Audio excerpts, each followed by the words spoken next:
नमस्कार, मैं हूं शिवांगी और आप देख रहे हैं प्राइम टाइम। जवाहरलाल नेहरू जी ने देश को वैज्ञानिक संस्कृति से ओतप्रोत करने का सपना देखा था और स्वतंत्रता के तुरंत बाद उन्होंने इसे प्राप्त करने के लिए एक विशाल डिजाइन तैयार की।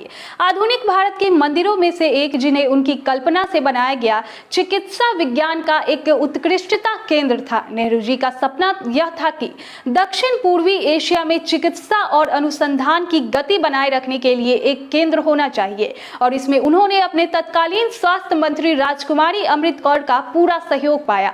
एक भारतीय लोक सेवक सर जोसेफ भोर की अध्यक्षता में 1946 के दौरान स्वास्थ्य सर्वेक्षण और विकास समिति द्वारा एक राष्ट्रीय चिकित्सा केंद्र की स्थापना की पहले ही सिफारिश की गई थी, जो राष्ट्र की बढ़ती स्वास्थ्य देखभाल गतिविधियों को संभालने के लिए उच्च योग्यता प्राप्त जनशक्ति की जरूरत पूरी कर सके। पंडित नेहरू और अमृत कौर के सपने तथा भोर समिति की सिफारिशों को मिलाकर एक प्रस्ताव बनाया गया, जिसे न्यूजीलैंड की सरकार का समर्थन मिला। न्यूजीलैंड का उदारता पूर्वक दिया गया दान कोलंबो योजना के तहत आया, जिसमें अखिल भारतीय आयुर्विज्ञान संस्थान की आधारशिला 1952 में रखी गई। अंत में एम्स का सृजन 1956 में संसद के एक अधिनियम के माध्यम से एक सेवा संस्थान के रूप में स्वास्थ्य देखभाल के सभी पक्षों में उत्कृष्टता को पोषण देने के केंद्र के रूप में कार्य करने हेतु किया गया था।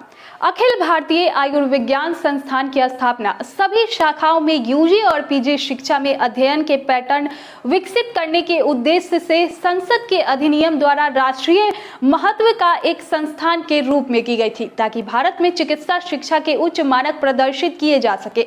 स्वास्थ्य गतिविधि की सभी महत्वपूर्ण शाखाओं में कर्मियों के प्रशिक्षण हेतु उच्चतम स्तर की शैक्षिक सुविधाएं एक ही स्थान पर लाने और स्नातकोत्तर चिकित्सा शिक्षा में आत्मनिर्भरता पाई जा सके। संस्थान में अध्ययन, अनुसंधान और रोगियों की देखभाल के लिए व्यापक सुविधाएं हैं, जैसे कि अधिनियम में बताया गया है कि एम्स द्वारा स्नातक और स्नातकोत्तर दोनों ही स्तरों पर चिकित्सा तथा पैरामेडिकल पाठ्यक्रमों में अध्यापन कार्यक्रम चलाए जाते हैं और एक छात्रों को अपनी ही डिग्री देता है। यहाँ 42 विषयों में अध्यापन और अनुसंधान आयोजित किए जाते हैं। चिकित्सा अनुसंधान के क्षेत्र में एम्स अग्रणी है, जहाँ एक वर्ष में इसके संकाय और अनुसंधानकर्ताओं द्वारा 600 से अधिक अनुसंधान प्रकाशन प्रस्तुत किए जाते हैं। 4 सुपर स्पेशलिटी केंद्र के साथ 25 क्लिनिकल विभाग व्यवहारिक रूप से पूर्व और पैरामेडिकल विभागों की सहायता से रोग की सभी परिस्थितियों को प्रबंधक करते हैं। All India institute of medical science देश का पहला अस्पताल है, जिसके परिसर में एक फायर स्टेशन है। एम्स का इंफ्रास्ट्रक्चर सर्वश्रेष्ठ है। यहाँ जो बच्चे दूर से पढ़ने आते हैं, उनके रहने के लिए उत्तम हॉस्टल की सुविधा उपलब्ध है। इसका पूरा कैंपस में 24 घंटे वाईफाई फैसिलिटी उपलब्ध है। इसका बुनियादी ढांचा बेमिसाल है।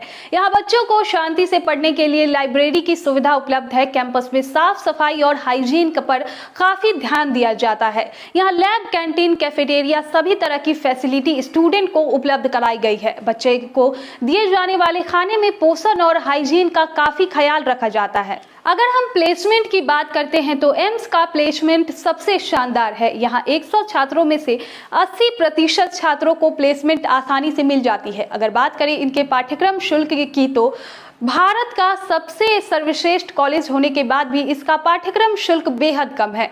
इंस्टीट्यूट में दाखिला लेना हर मेडिकल स्टूडेंट का सपना होता है। इसमें दाखिला लेने के लिए कठिन परिश्रम करने की आवश्यकता होती है। इसमें एडमिशन लेने के लिए स्टूडेंट को 10+2 के साथ ही नीट के एग्जाम में अच्छे रैंक की जरूरत होती है, तभी जाकर किसी भी स्टूडेंट को एम्स में एडमिशन मिलता है। सन 1912 में डॉक्टर मनमोहन सिंह सरकार द्वारा वर्ष 2012 में एम्स भारत के रायबरेली में खोले गए। इसके बाद सन 2014 में नरेंद्र मोदी सरकार ने 14 अन्य एम्स संस्थान भारत के अन्य भागों में निर्माण की आधारशिला रखी, ताकि दूर दराज के लोगों को बेहद इलाज की सुविधा पाई जा सके। सन 2022 तक हर राज्य में एक एम्स खोलने का विचार है।